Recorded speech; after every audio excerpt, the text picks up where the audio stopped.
बात है भिलवाड़ा, राजस्थान के एक छोटे शहर की। यहाँ के एक पुराने हॉस्टल में 3 जिगरी दोस्त अमन, राहुल और विक्रम साथ रहते थे। तीनों पढ़ाई में तेज, खुशमिजाज और मेहनती थे।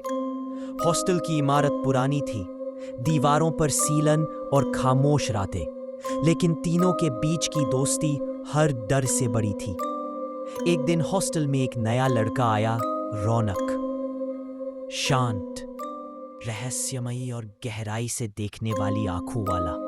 उसने कहा कि वो हाल ही में दूसरे शहर से ट्रांसफर होकर आया है।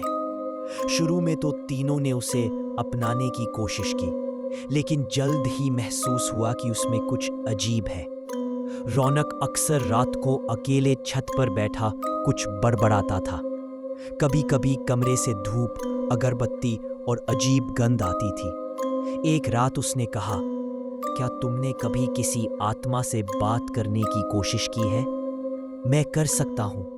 तीनों दोस्तों ने पहले मजाक में लिया। अमन ने तो कहा, भूत वूत कुछ नहीं होता, लेकिन रौनक ने उन्हें यकीन दिलाया कि वह काले जादू और असली आत्माओं से संपर्क कर सकता है। उसने कहा कि वह काली आत्मा को बुला सकता है, लेकिन एक बार बुला लिया तो फिर पीछे मुड़ना नामुमकिन होता है। राहुल डर गया और मना कर दिया, लेकिन रौनक ने धीरे धीरे उन्हें राज की बातें बताईं, उनकी जिंदगी से जुड़े ऐसे राज जो सिर्फ वही जानता था। डर, रोमांच और रौनक के प्रभाव में आकर वे सब मान गए।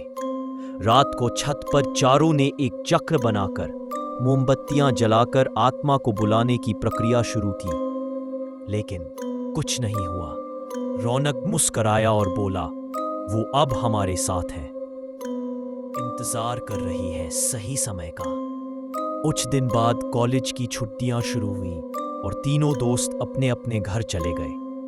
रौनक वही हॉस्टल में रुका रहा, लेकिन जब छुट्टियां खत्म हुई तो तीनों में से कोई वापस नहीं लौटा।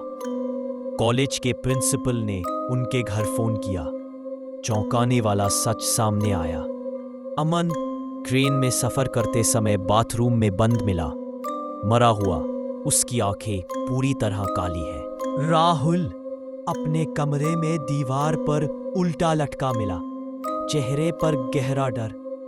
विक्रम गायब था, लेकिन 2 दिन बाद उसकी लाश हॉस्टल की छत पर मिली, वही जगह जहां आत्मा को बुलाया गया था। हॉस्टल में सनसनी फैल गई। पुलिस आई, लेकिन कोई ठोस सबूत नहीं मिला। रौनक भी गायब था।